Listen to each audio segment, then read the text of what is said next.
suis trop heureuse de vous retrouver aujourd'hui pour vous parler d'Halloween, de livres qui font flipper ou en tout cas qui ont une consonance particulière pour cette fête. Il y a un exercice que j'adore faire, c'est me balader devant ma bibliothèque, enfin mes bibliothèques puisque officiellement j'en ai qu'une mais j'ai des livres éparpillés un peu partout quand même, et me dire ok si je pense à telle thématique, quels livres sortent du lot pour moi.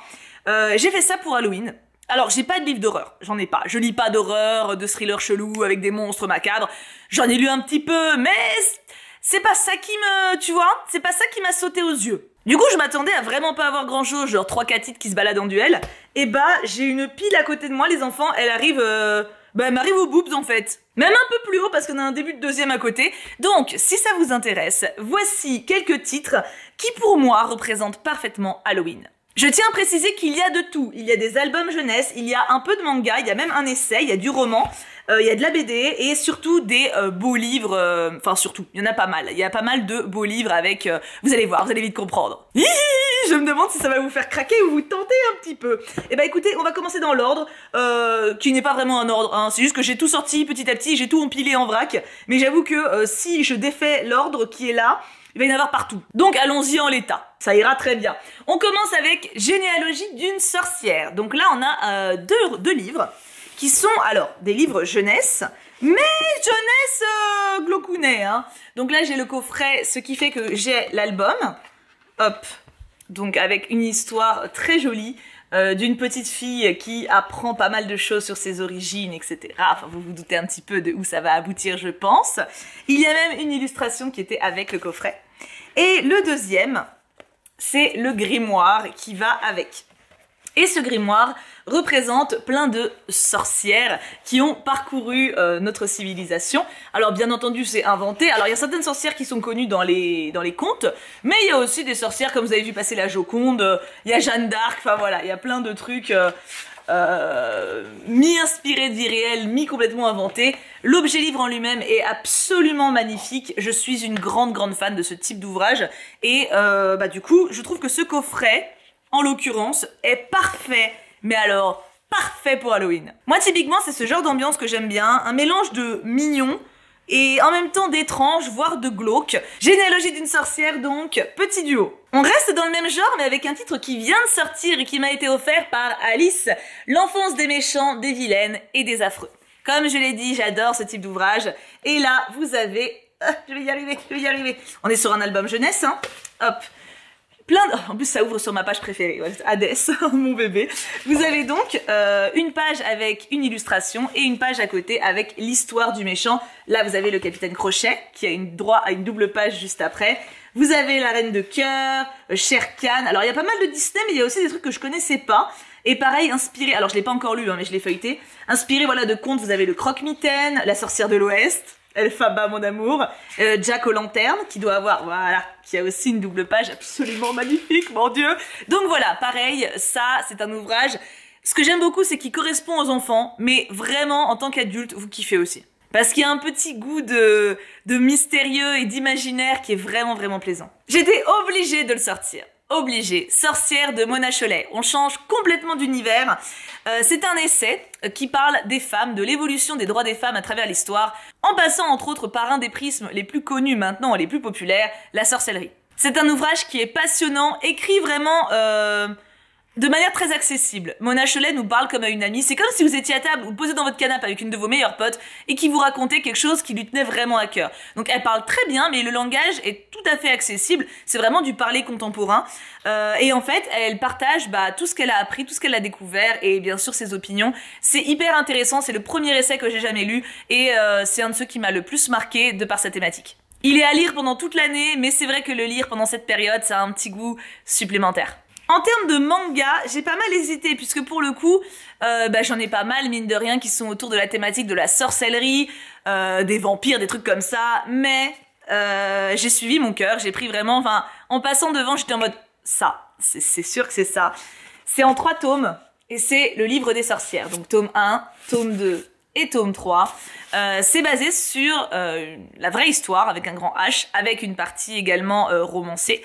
C'est hyper intéressant, les dessins sont magnifiques. Je vous montre un petit peu pour vous donner un aperçu. Je reste dans le début hein, pour pas vous spoiler, mais les dessins sont absolument sublimes. Et je vous lis le résumé. Le médecin Jean Weir est envoyé dans un village de campagne par son duc de tutelle afin d'y apaiser le tumulte causé par l'apparition d'un loup-garou. Tandis que Weir s'occupe de soigner Marthe, la jeune fille attaquée par le lycanthrope, la population frémit à l'idée de la présence d'un serviteur de Satan parmi elles. Donc c'est basé sur une histoire vraie, mais surtout ce que j'ai trouvé le plus édifiant, outre les personnages et les anecdotes, c'est la mentalité. Le fait que les gens croient et se soulèvent à partir d'une rumeur et que ça s'engraine en partant d'un petit truc, tout est monté en épingle et c'est quelque chose que je trouve qu'on peut retrouver aujourd'hui. Bon alors sauf qu'aujourd'hui c'est plus les rumeurs de villageois, c'est les réseaux sociaux, les choses comme ça, mais il y a une vraie réflexion déjà sur le sort des femmes encore une fois et la façon dont les gens sont traités, les droits individuels, etc. Mais aussi sur la propagation des rumeurs, sur l'importance de se baser sur des faits également et de pas forcément croire n'importe quoi. C'est vraiment très intéressant, c'est un manga que j'ai trouvé passionnant et ça reste THE conseil que je peux vous donner pour cette période. J'ai fait le choix de partir sur quelque chose qui n'est pas mignon mais plutôt historique. C'est ça qui m'a appelé. En roman, mais ça ne surprendra personne.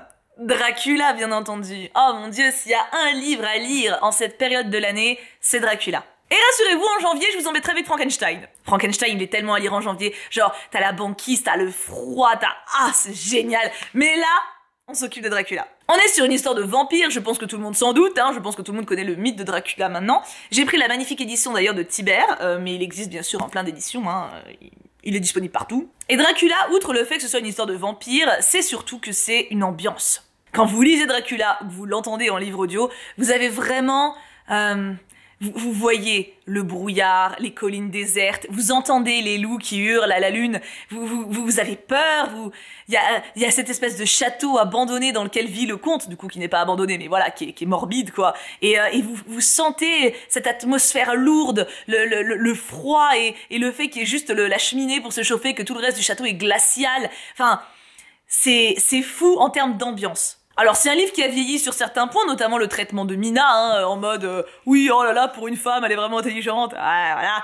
En termes de phrasé c'est pas le plus accessible non plus, il est assez comment dire ça, déjà lent mais surtout travaillé, voilà on va faire un peu recherché en termes de plumes, mais l'ambiance, je vous jure que vous y arriverez très très vite. Très vite, parce qu'en fait, ça commence avec Jonathan qui va voir Dracula pour lui faire acheter un château en Angleterre, parce qu'il sait évidemment pas que Dracula est un vampire, et du coup il se retrouve très vite séquestré dans son château. Donc ça c'est vraiment le début, et c'est tout de suite très prenant. Allez-y à votre rythme, mais découvrez-le en cette saison, ça a quelque chose de magique supplémentaire. Je crois que c'est l'année dernière où je l'ai relu, et où j'étais posée dans mon canapé avec mon plaid, avec la petite lumière à côté là, oh là là, et dehors il faisait nuit, c'est vraiment meilleure ambiance. Changeons de style avec Grimoire Noir. Ça fait très longtemps que je vous en ai pas parlé de celui-là. En même temps, je vais pas en parler tous les 4 matins. C'est un roman graphique, j'allais dire une BD. C'est un roman graphique. Alors le style, les enfants. Je suis tombée amoureuse des dessins, mais alors de manière, c'était non négociable en fait. C'est absolument sublime. Donc je pense que vous devinerez rien qu'avec le style pourquoi c'est parfait à lire en cette saison. Voilà, c'est tout en noir et blanc avec des petites nuances sépia, colorées, dorées à des moments comme là. Attends, je vais pas vous spoiler. Parfois vous avez des pages un peu plus orchestrées différemment. Il y a une beauté de style et je suis en amour sur l'héroïne. Alors attendez, j'ai essayé de vous trouver une photo, une bulle où on voit bien l'héroïne. Alors regardez celle-là comme elle est magnifique aussi. Incroyable, j'ai failli le faire tomber. Là on l'a mais on l'a pas de face, mais elle a des yeux bleus qui sont en général colorés et elle est absolument sublime. Oh, regardez, cette double page est parfaite. Regardez celle-là, là, cette vue-là. Bref, je pourrais parler 4 heures de ce visuel tellement j'en suis amoureuse. Et à côté de ça, l'histoire est très sympa. Alors, c'est pas... J'ai mis un 20 sur Livre Addict en grande partie grâce au style. L'histoire est très sympa, mais ne m'a pas transcendée par son originalité non plus. Néanmoins, c'est hyper agréable à lire. Et alors, s'il y en a une à lire en cette saison, c'est celle-là. On est dans un village de sorcières et... je veux rien dire. Si vous savez quoi, je vais vous lire le résumé. Bienvenue dans la petite ville américaine de Blackwell, qui a pour particularité d'autoriser l'usage de la magie. Les sorcières sont les bienvenues et vivent en famille. Les hommes, eux, n'ont aucun pouvoir. En dehors de cet endroit protégé, la sorcellerie est sévèrement réprimée. Bucky Orson est un jeune homme à l'humeur morose. Sa sœur a disparu dans des circonstances troubles et l'enquête de son père, shérif de la ville, est à l'arrêt. Cet enlèvement provoque chez sa mère une grande tristesse et lorsque celle-ci pleure, il pleut littéralement sur la ville. Bucky décide de mener sa propre enquête pour retrouver sa sœur et sera aidé en cela par son ami Chamomile. La disparition de cet enfant réveille de vieux démons et ravive les tensions autour des mystères qui entourent l'origine de cette étrange ville de Blackwell. D'un romantisme gothique somptueux, Grimoire Noir révèle le talent immense de sa jeune dessinatrice, dont c'est le premier ouvrage publié en France, Yana Bokach. Je ne sais pas si elle a refait quelque chose depuis, j'espère, parce que vraiment son style est fou. Si elle a refait quelque chose, je vais l'acheter. Je vous ai sorti un tout petit ouvrage, pour le coup, mais qui est génial en termes d'ambiance. Willow Hall, que j'avais eu en dédicace à un salon. Regardez, c'est sublime. Alors c'est très rapide à lire, hein. C'est plein de lettres en fait. C'est plein de petites lettres qui racontent ce qui s'est passé, qui nous fait remonter le temps pour comprendre un mystère avec un fantôme, etc. C'est magnifique. Voilà, c'est un ouvrage qui est sublime, qui est tout petit, et qui est plus beau de page en page. Donc voilà, n'hésitez pas si jamais vous tombez dessus. C'est voilà, il y a marqué conte gothique superbement raconté et illustré. Willow Hall est un noir enchantement, aussi envoûtant que bouleversant, sur la folie et les secrets familiaux depuis trop longtemps enfouis. Il y a aussi un résumé, mais en vrai, juste ça suffit. Bien entendu, c'est inévitable, je ne pouvais pas faire une vidéo sur les livres à lire pour Halloween sans citer Anne Rice. En termes de roman gothique, c'est la merveille des merveilles. Vous avez Entretien avec un vampire, qui existe également en film avec Brad Pitt et Tom Cruise, qui est une très bonne adaptation. Le roman est excellent. Ma préférence va à L'heure des sorcières. C'est une trilogie sur les sorcières. Il est plus lent, pour le coup. L'écriture d'Anne Rice est assez lente, d'ailleurs. C'est vraiment des romans d'ambiance, mais les deux sont merveilleux. Lisez du Anne Rice. Je pense que ses autres romans, d'ailleurs, sont tout aussi qualitatifs, mais je peux pas en parler, je les ai pas lus. Alors là, on passe sur des ouvrages qui sont plutôt explicatifs, descriptifs de la sorcellerie en général. Il y a, comment ça s'appelle, Les sorcières de Céline Duchesnay. Donc là, vous voyez, on est plus sur des ouvrages avec plein d'anecdotes. Alors vous avez de très très belles images également, hein, mais plein d'explications, d'histoires, voilà, de tout ce qui tourne autour de la sorcellerie. J'adore ce type d'ouvrage et je ne prends jamais le temps de les lire. Donc ça serait vraiment bien que je m'organise pour caler ça sur les mois. J'ai également La fabuleuse histoire de la magie et de la sorcellerie, qui est beaucoup trop beau. Donc même genre d'ouvrage, avec, vous voyez, des tableaux, vous avez des anecdotes, vous avez comment la sorcellerie est décrite dans l'art, dans la littérature. Enfin voilà, tout passionnant. Je trouve ça absolument passionnant. J'adore. Je vous dis, si je m'écoutais, j'aurais des trucs comme ça sur absolument tous les domaines. Il y a des trucs comme ça qui existent pour les peintres aussi. Et je sais que quand j'habitais encore chez ma mère, j'adorais en prendre pour les regarder à la maison, mais ça pesait tellement lourd. Non, puis c'est pareil, il faut trouver le temps de les lire.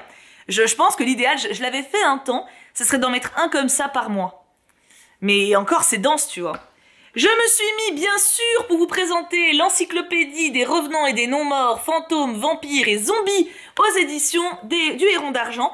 Ils ont plein de livres, enfin plein d'albums de ce genre-là, absolument magnifiques aussi. C'est une très très bonne maison d'édition. Et alors là, pareil, hein, vous avez plein de petits mythes, de contes et de légendes différentes, de différents pays, plein de coutumes, voilà, de trucs différents. Et c'est super intéressant. Lui, je l'ai lu. Et ça se lit très vite, hein. Enfin très vite, très bien surtout. Parce que vite, en vrai, mine de rien, il y a de la matière. Ça c'est pareil, un petit histoire par jour pendant le mois d'octobre ou de novembre. Du pain béni. Ah, mes amours de ma vie. Je les ai seulement reçus, donc je les ai pas encore lus, mais ils vont clairement y passer très vite. Je vous présente Les sorcières et les monstres de chez Albin Michel Jeunesse. Sachez qu'il y a également Les fées et les dragons, mais je les ai pas mis parce que Halloween... Pour moi, c'est quand même beaucoup plus sorcières et monstres. Donc, même genre, vous avez de très belles illustrations avec des extraits de tout ce qui est autour des sorcières. Donc, le folklore, mais également des extraits de légendes, de contes, de partout, de plein... Enfin, j'adore. En fait, tout regroupé, ça fait un panel de culture que je trouve fascinant. Et donc, même chose pour les monstres, qui est magnifique. Regardez, hop. Et c'est pas le même illustrateur, hein. Les sorcières c'était Benjamin Lacombe, pour les monstres c'est Stan Manoukian. Et il est pareil, il est magnifique, hein. Voilà, je suis folle amoureuse. Le petit grimoire des sorcières, ça c'est pareil, hein. En fait, en vrai, il faut que je reste de dire pareil, mais sauf que là c'est pas vraiment pareil. Là en fait c'est vraiment tout ce qui est constitué, enfin tout ce qui constitue un grimoire. Donc on n'est pas sur les mythes et légendes des sorcières, vous avez plutôt voilà des extraits sur les plantes, sur les sorts, comment jeter un sort, comment jeter un charme. Alors, c'est pas... comment dire ça, en mode vrai tuto, hein, mais il y a une part quand même de vrais conseils avec les herbes, etc. Comment prélever, Là pour le coup il y a plus un côté mise en pratique possible que je trouve assez intéressante. Alors pour pas vous mentir, je l'ai jamais regardé. Voilà, mais ça n'empêche pas que c'est un très bel ouvrage avec beaucoup de choses sur les plantes. Pour la peine, hop, je l'ai perdu. Le trifial par exemple, je sais pas ce que c'est. Le trifiole, c'est un porte-bonheur. Eh ben écoute, tant mieux. C'est mieux. Ah, ceux-là, je les kiffe. Je crois qu'ils m'avaient été envoyés par une choupe, mais à l'époque, je ne mettais pas les pseudos. Ouais, c'est ça. Je suis quasiment sûre que c'est une choupe. Là, vous avez des récits sur Jack l'Éventreur et Dracula. J'adore, et ils sont super stylés. Alors, c'est très dense, hein, pour le coup. On a un peu moins d'illustrations que pour les grands formats dont je vous ai parlé, mais ça reste quand même extrêmement intéressant. Et c'est donc la même collection, éditeur Les Moutons électriques. Voilà, les nombreuses morts de Jack l'Éventreur et les nombreuses vies de Dracula. En vrai, si j'ai la foi, je vous mettrai tout le détail des livres en description, comme ça vous n'aurez pas besoin de galérer à les retrouver. Ah tiens, qui peut aller avec ce petit ouvrage-là, donc Petit grimoire de sorcière, j'ai le guide ultime de la sorcière moderne. Et là, pour le coup, j'avais bien aimé parce qu'en fait, c'est un aperçu de tout ce qui fait le folklore un petit peu autour de la sorcellerie. Donc vous avez les lignes de la main, vous avez la lithothérapie, vous avez le tarot, vous avez... pas les urnes, les... Tu sais, les trucs où il y a marqué... attends, je vais retrouver. Les cristaux, mais c'est pas ça que je pensais. Il y a le pentacle. Il y a tout qui sort sauf ce que je cherche. Tu sais, t'as des trucs gravés sur du bois et les symboles veulent dire quelque chose. Vous devez la voir, moi je l'ai pas. Voilà, t'as des parties sur la lune, lire dans le thé. En fait, j'ai bien aimé parce que c'est vraiment un début d'explication, un début d'envie de s'intéresser à plein d'univers différents. Alors vous, si vous êtes expert, vous allez rien apprendre du tout, hein, parce que vous avez voilà quelques pages seulement sur, par exemple, les lignes dans la main. Bon, bah si vous connaissez déjà, vous allez vous ennuyer. Mais par exemple, moi de mon côté, j'y connaissais rien et j'ai grave kiffé le lire. Je trouve ça vachement intéressant. Voilà, c'est des petits... Vous voyez, c'est très court à chaque fois, mais ça fait un petit aperçu global de tout. Alors là, il me reste 2 ouvrages et on est sur des magnifiques bébés. Le grand livre de la sorcellerie, des sciences occultes et de la magie. Alors ça a l'air de faire peur comme ça, hein, mais au final, c'est de l'histoire. Hein. Mais voilà, parce qu'on dirait un peu le grimoire satanique. Vous avez tout simplement l'histoire et la sorcellerie qui sont mélangées. C'est d'ailleurs très poussé en termes d'histoire. Vous avez vraiment comment la société a évolué en parallèle de la sorcellerie et inversement. L'alchimie, comment ça s'est mis encore une fois dans les contes de fées, dans la littérature. Vous avez encore une fois beaucoup de modèles, voilà, Ah, c'est ça les runes. C'était ça que je cherchais. Mais voilà, c'est hyper intéressant et il est absolument magnifique qui plus est, donc trop bien. Et le dernier qui est un peu mon bébé et que j'aimerais beaucoup utiliser plus souvent, mais à chaque fois je ne tiens pas à mes résolutions. L'Almanach de la sorcière de Catherine Queneau. Et alors là, en fait, regardez, vous avez une page par jour. Donc tous les jours, donc attendez, aujourd'hui, attendez, au moment où je tourne, on est le 18 octobre. Oh, c'est quoi, on va regarder le 31. Non, je vais faire mieux, je vais prendre quand la vidéo sort. Attends. Parce que je tourne en avance, ça perturbe. On est le 18 et la vidéo sort le 26. Ah ouais, je suis bien en avance. C'est bien. Alors, 26 octobre, donc pour vous... Regardez, hop là. Hop. Et en fait, pour chaque jour, vous avez le saint du jour, le génie du jour. Alors après, il y a différents trucs, ça varie d'un jour à l'autre. Hein. Vous avez les parfums du jour d'anniversaire, ça ressort à chaque fois. Jour de chance pour faire telle chose, et des fois vous avez faites gaffe, faites pas ça. Recette du jour, donc ça c'est une recette de sorts à jeter ou de petits filtres, etc. Alors c'est compliqué de choper les trucs, hein. Là, par exemple, recette du jour. Rituel à accomplir quand on s'installe dans une nouvelle demeure. Bon, déjà, ça arrive pas tous les 4 matins. Matériel. 3 cailloux trouvés le plus près possible de la demeure, vous emménagez. Ça va. Un nid d'hirondelle. Là, déjà, c'est la merde. Une bougie blanche. Ça se trouve. Un cheveu de chacun des futurs occupants. Ça se trouve. Une photo de groupe des futurs occupants à l'exclusion de toute autre personne. En vrai, il y a juste le nid d'hirondelle qui fout la merde. Et après, vous avez la méthode pour jeter le sort. Et parfois, vous avez à la place... donc là, vous avez une recette. Parfois, vous avez des gris-gris, des talismans. Enfin, voilà. En fait, c'est surtout que j'adore la présentation. Et le côté... En fait, ce que j'aimerais beaucoup faire, et ce pourquoi à la base je le voulais tellement, c'est le côté où tu te réveilles le matin et tu te fais une petite bulle de tant de minutes où tu te concentres sur toi. Donc ça passe, tu regardes le grimoire, tu regardes le saint du jour, tu penses à toi, à ce que tu veux faire aujourd'hui, tu remplis ton petit cahier de journal du jour, genre ton bullet journal, etc. Mais en fait, j'ai jamais réussi à mettre en place ce rituel-là parce que le matin, en général, quand je me réveille, je lis. Donc on peut pas tout faire, mais ça fait partie des choses qui seraient cool, quoi. Ça, puis tirer les cartes aussi, par exemple, tous les matins, se prendre un petit moment, ou tous les soirs, se prendre un petit moment tirage de cartes sur la journée, enfin... Un petit moment axé sur soi, quoi. Voilà, donc ça c'est un ouvrage, je l'avais demandé je crois à Noël et il me semble que c'est ma maman qui me l'avait offert. Je le voulais de ouf et je le regrette pas une seconde, même si je le lis pas. Pareil, il y a un moment je sais que je m'étais lancée, j'avais fait des photos pour les mettre en story le matin. Et ça c'est pareil, ça serait trop cool, tu sais, tous les matins de faire un petit moment story. Bon déjà je vous dis bonjour tous les matins sur Insta, mais tu sais faire un petit moment... rituel, tu sais, genre où je vous partage un extrait de ça, une petite musique sympa, enfin je sais pas, ça fait partie des choses que j'aimerais bien faire et des routines que j'aimerais bien mettre en place, mais faut s'organiser. Et ma foi, j'en ai fini avec mes recommandations halloweenesques. Il y a plein de choses que j'aurais pu mettre, que je n'ai pas mises, mais en fait je suis déjà à plus de 20 minutes de tournage, donc en vrai, j'en déduis que j'ai déjà mis pas mal de trucs, puis quand je vois la pile là devant moi, je pense que c'est déjà pas mal. N'hésitez pas à me dire, mes petits loustiques, si parmi les titres dont j'ai parlé aujourd'hui, il y en a qui vous tentent. Et bien entendu, je vous laisse en commentaire me recommander vos coups de cœur halloweenesques à vous. Vous pouvez aller dans tous les genres, dans tous les supports, donc BD, manga, roman, essai, album jeunesse. Sentez-vous libre. Et je ne doute pas que vous allez faire grandir ma wishlist au moins autant que je fais grandir la vôtre. Sur ce, je vous fais plein de bisous et je vous souhaite un excellent Halloween. Mouah, bisous à tous.